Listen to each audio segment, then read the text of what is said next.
okay for me. It's okay for me. I'm all right. I know I got older. It's okay. I'd just like to confirm that I did crash the tuk-tuk.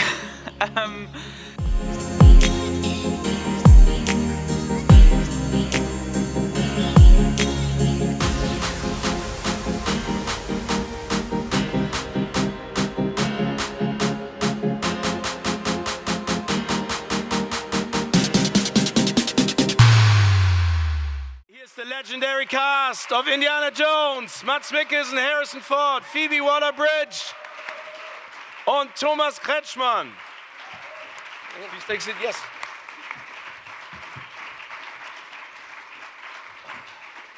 Please take a seat. That's the first question that I would like to direct to all of you, including Harrison Ford. What did your inner child do when you heard that you would be part of Indiana Jones and the Dial of Destiny, Thomas, Phoebe, and Mads and Harrison Ford? It has been a long time since the last Indiana Jones, and I think you worked very hard to bring him back on the big screen. What was it like for your inner child to be him again? Well, my inner child is all grown up. And it's been a wonderful experience to play this character. It's a wonderful experience to be able to bring this last chapter of Indiana Jones to our audience. And and I'm very grateful for the opportunities that we had in the past, but I'm very happy to bring something new to you all.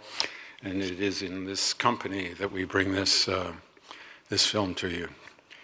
I hope you will enjoy it. Phoebe. That sounded like a round of applause. Yeah, it did. Thank you.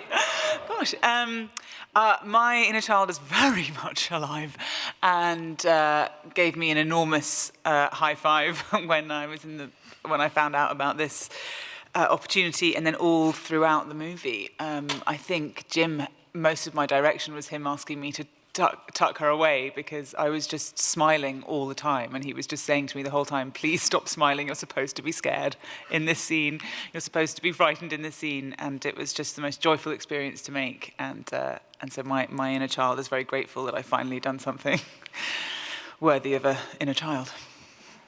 Mads, you've entered another iconic franchise. What did your inner child say? Pretty much the same. I was actually, a week before I got the phone call, I was sitting with a friend, and he was writing down on a piece of paper the franchises I've been in and played the good guy, which was 0, so bad guys. And then he put a name on there, and that was, but you haven't done this one, and that was Indiana Jones. And then I got the call a week later, and I couldn't really concentrate on listening to the director. I just wanted to hang up and text my friend. So it was amazing. I was 15 when I watched it. I watched it 5 times in a row on a VHS cassette. Had no ambitions of being an actor at that point, and then I got the call, and it was surreal. It was a great honor. Thomas. I have a little different story, like a German story. And they're normally funny. Yeah, Germans are super funny. I grew up in East Germany, and at the time, Harrison and the first Indiana Jones came out. I was counting tiles. I was in the swimming team, and we couldn't see it there. And then I escaped in the early 80s, and the first film I watched in a movie theater, I told you, was Blade Runner with Harrison Ford. And it is till my favorite movie of all time. And then I became an actor by accident and ended up by accident in a big movie, Stalingrad, first movie. And then I was thinking, where do I go from here? I do not want to stay in Germany and see all these big movies I love to watch and think like I could be 60. I thought that's when life is over at the time. And be 60 and watch these big movies and think you could be part of this, you could have been part of this, and you never give yourself the chance. So I went to to Los Angeles. And now I'm 60, and the circle closes in a way for me, and I'm sitting here with Harrison, and I'm so flattered to be part of this mega big fucking franchise. So. Thank you. Questions from the floor. All the way in the back, the lady with the, yeah. Hello, my name is Frauke vom RBB Radio Berlin. Und diese Frage stelle ich deswegen auf Deutsch, Berliner Radiosender. Herr Kretschmann, wie haben Sie denn zuerst Indiana Jones kennengelernt? Und wie war es jetzt, Teil dieses Indie-Teams zu sein? Natürlich habe ich dann wie alle, dann später im Fernsehen gesehen und dann ist ja auch schon so lange her und Teil davon zu sein, ich habe es ja schon gesagt, das ist ein No-Brainer. Ich habe einen Anruf bekommen, möchtest du das machen, lies das Buch und ich habe 5 Minuten später gesagt, ich habe das Buch gelesen, ganz klar, mache ich, das muss man nicht lesen. Und es ist eine große Ehre und es ist vor allen Dingen auch ein Spaß. Es ist ja so großes Popcorn-Kino, was es fast nicht mehr gibt. Und ich finde, der Film ist auch eine Verbeugung vor diesem Popcorn-Kino. I'm just going to translate really quickly for our international guests. Thomas just said that he's seen all the movies on television, and that was a fantastic thing to be offered the part. He read the script within 5 minutes and said yes. After 5 minutes, I said I read the script. Okay, after 5 minutes, you said you read the script and got the part, and he said it's just a great popcorn movie for everyone, and he's been enjoying the experience. And it's a bow, the film, a bow for like an homage on the old school big glory popcorn movies, right, Harrison? Yes, Thomas. Whatever you said. Next question right here in the second row. Hello, I'm Marcus. I'm a freelancer. You're in the first row, sir. Yeah. The gentleman hinter dir. behind you is in the second row. Yeah, exactly. We're going to change. That's okay. Let's go. Yeah. Yep. It is a question for you, Mr. Harrison Ford. In the beginning of the movie, we see you very young, like 40 years ago. Could you describe the feeling when you saw yourself now so young? What's the feeling of, are you a little bit pity of it, or is it okay for you? It was okay for me. It's okay for me. I'm all right. I know I got older. That's okay. The story's about growing older. But in order to give the growing older story a platform to step off of, we see Indy younger. It's a chance to go back to the original films, back to a time when things were simpler, black and white. Nazis are wearing the black hats. We're wearing the white hats. And, sorry, pal. Yeah, I'm Danish. But that gives us the opportunity to have a little taste of the old before we step into 1969, when the world is no longer black and white, but shades of gray. We see Indiana Jones at the end of his academic career, about to retire from academia. His life is in disarray. His family there's a lot of tension in his family, and into this abyss steps Phoebe Waller-Bridge and the character she plays, which reinvigorate Indiana Jones, give him a chance for another last great adventure, and take us on another great ride. So that's how I felt about the aging, just a part of the process. I'm very glad that the technology has progressed, and it works for me. That is my actual face 40 years ago. Thanks. Now, the gentleman in the second row. Yes. Thank you, Mr. Ford. I'm Pavis, TV and radio reporter. Let me say, great compliments to that movie. It's absolutely amazing, mind-blowing in my mind. It's absolutely stunning. And Mr. Ford, you did so great in that movie because you're turning 81 in 2 weeks, and you're looking like a 25-year-old guy doing so many, hopefully, of your own stunts. So my question is, how much did you do by your own? I hope that you don't say it's just CGI. Hopefully you can say, well, I did the horseback ride in the underground right before breakfast. So how challenging was this role for you? The most challenging thing was to let me do the things I could do and do them badly. I wanted to see Indiana Jones at 80 on a horse. I didn't want to see the 3 stunt guys that were behind me to make sure that I didn't fall off the horse. But I didn't fall off the horse. There's a lot of stunt work that's done by stunt players, and we're grateful for their input and their skill. and then there's where you see my face, that's me. It's easy. But for me, the story is not so much about stunts. It's about relationships and about age.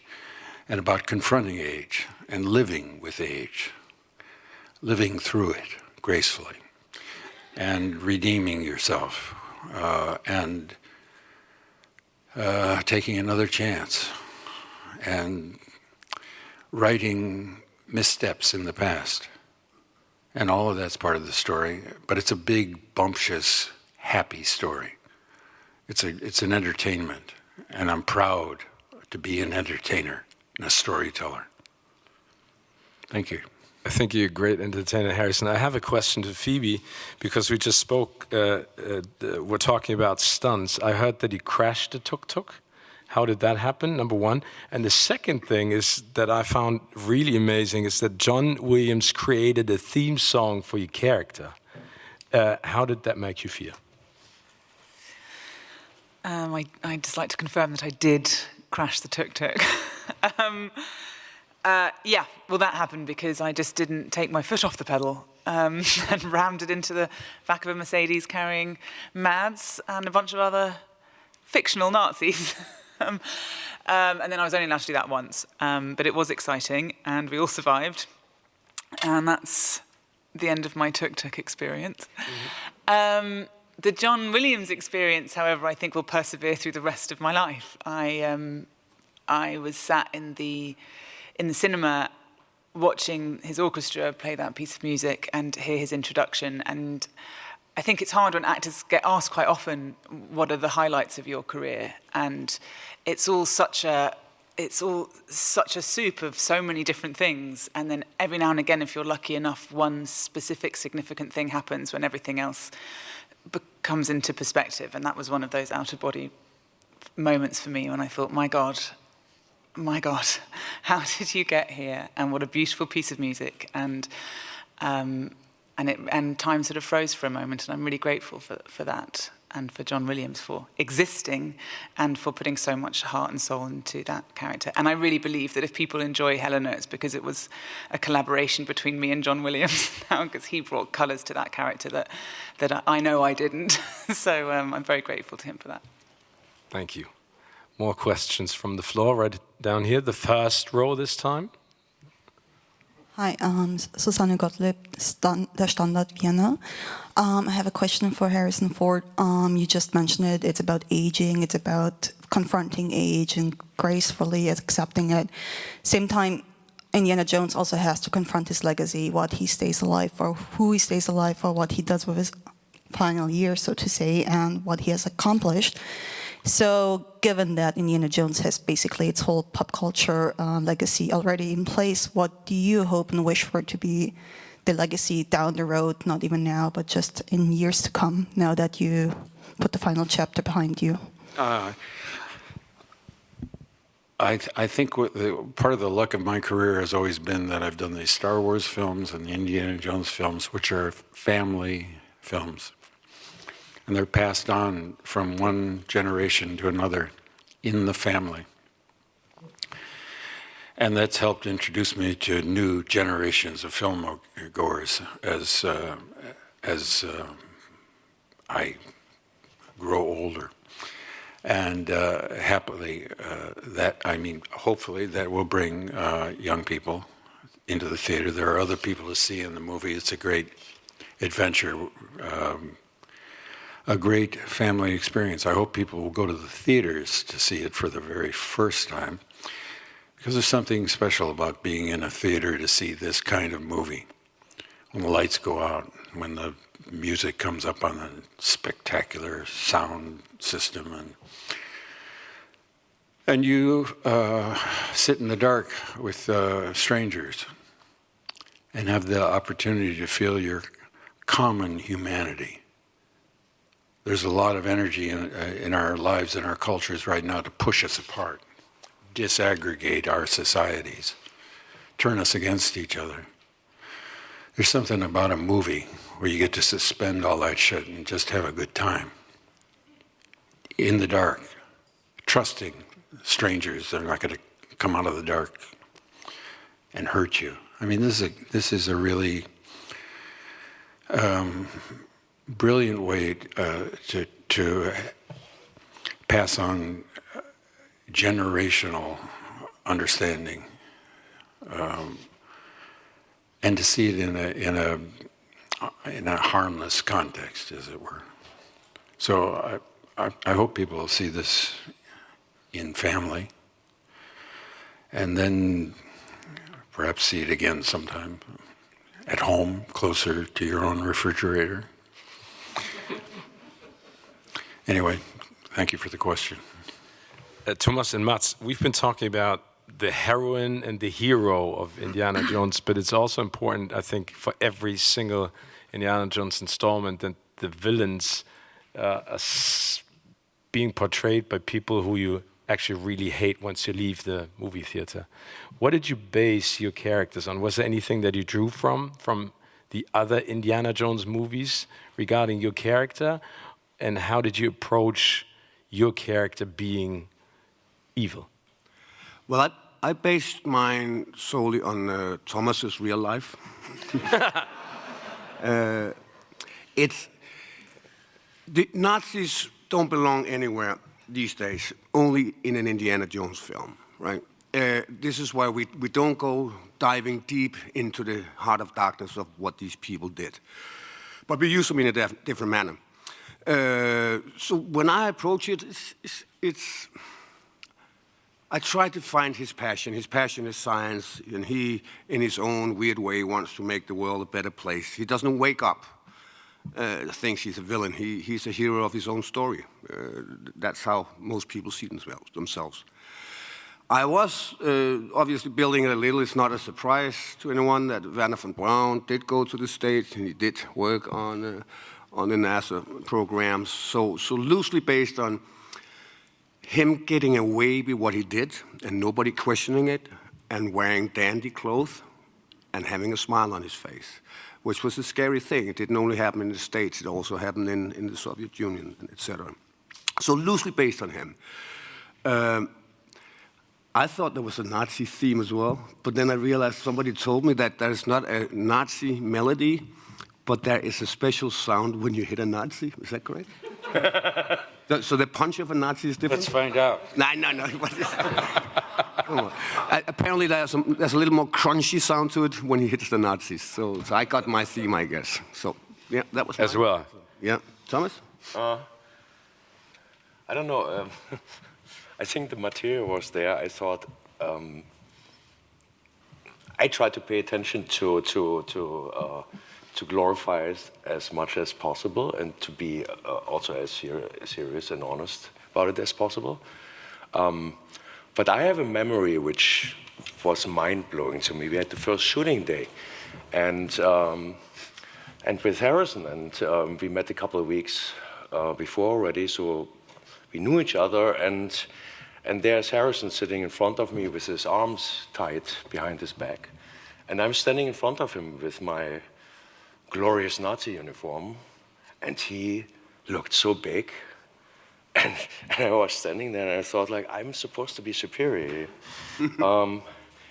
And the more I looked at him, the bigger he appeared. And I thought, this is a movie star, this is Harrison. And so I just tried, I've kept myself busy with living up to the moments and trying to serve the way. To tell the story. To tell a story, yeah. Yeah. That's what we all do. Any more questions? Question. Hi, my name is Melissa. I'm a journalist and a radio host for Gem FM. My question is, did you all expected that Indiana Jones would come back after 15 years, or how was your reaction when you heard about it? I would love to hear an answer from all of you, but yeah, maybe Mr. Harrison Ford can start. Yeah, I was anxious to do another. I always thought that it would be nice to meet Indiana Jones when he wasn't as fit and as young as he was in the first 3 or 4 films. So there was a period of 15 years before we found a story that we're all happy with, and by all of us I mean George and Stephen and Jim Mangold and everybody else that was attracted to this script.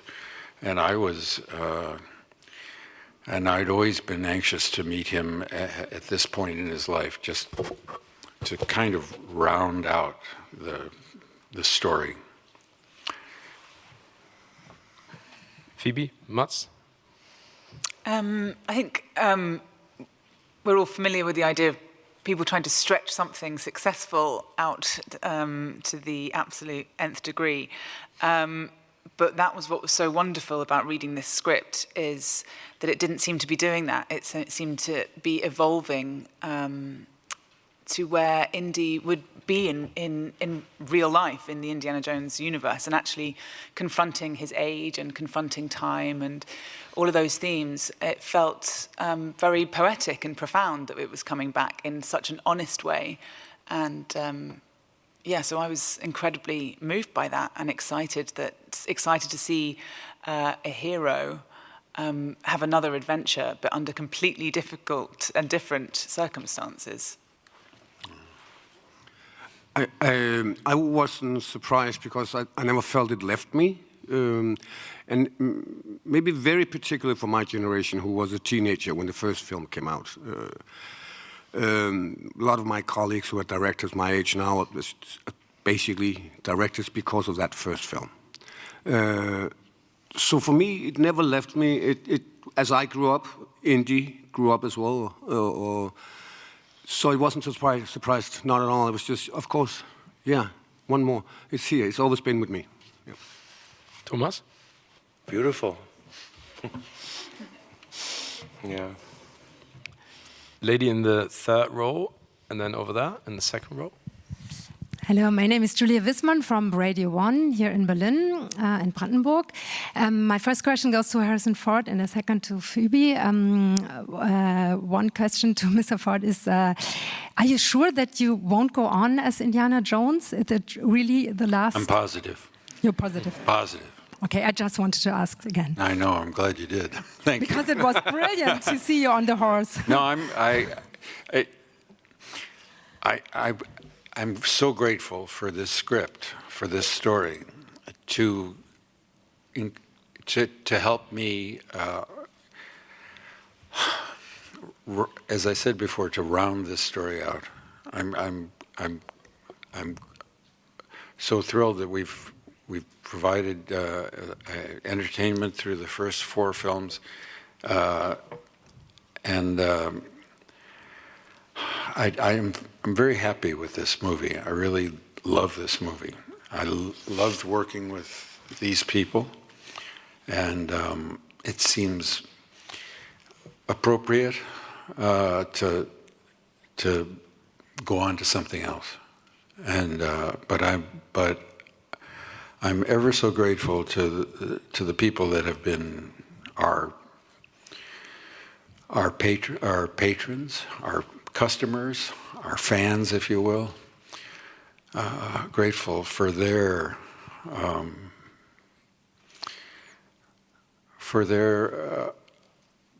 affection for the stories we've told and the characters that these people have brought. I'm very Second grateful. question to Phoebe. The second question is about your character. I really like this sophisticated, wonderful, strong woman that's really a role model, and I liked your performance very much as a screenwriter. What did you like about this woman? I loved that I didn't know at any point which way she was going to turn. And I think as a writer, you're constantly trying to find a way to surprise the audience in an authentic way that feels true to the character. And it's rare to find that in a script. And from every time I turned a page, I was like, what?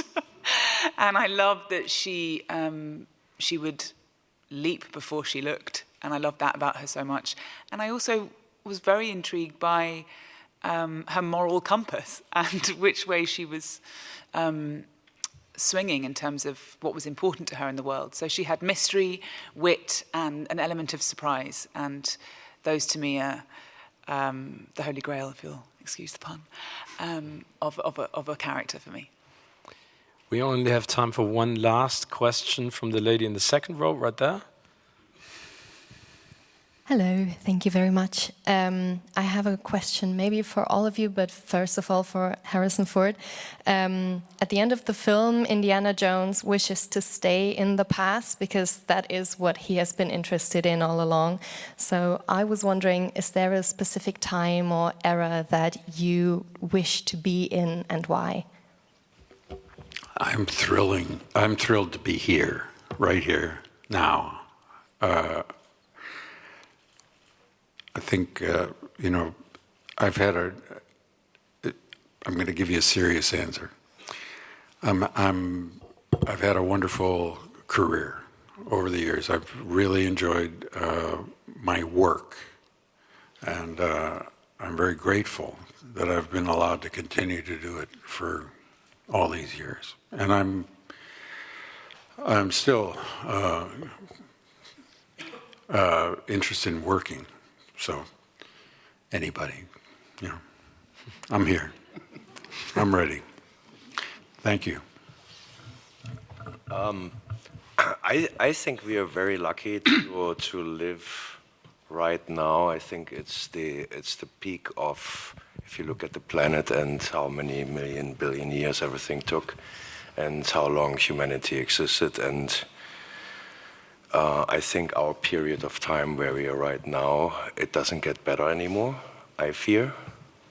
And it was pretty horrible before, so I think we are pretty lucky to live right now.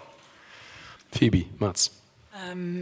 I think I'm more of a nostalgic person than these guys. I was skipping down the street in Glasgow that had been turned into 1969 New York in a 1969 costume and just thought, my God, this feels electric. And this is pretend. And speaking to you about the fragments that you remember from 1969, it did feel like it sounded like just such an exciting time politically. It was kind of pre-internet, which intrigues me in terms of what that life was like. So yeah, I'd love to visit New York, 1969. Well, we are talking about visiting, right? We are not talking about going back and staying, right? I've said this a few times. I want to meet the PR people behind Genghis Khan. He killed and raped millions of people, and we still find him pretty cool. So I would like to meet those people and hire them. Okay, thank you so much for your answers, and thank you very much for being here. Big round of applause. Have a wonderful premiere tonight. Thank you, Mats. Thank you, Harrison. Thank you, Phoebe. And thank you, Thomas.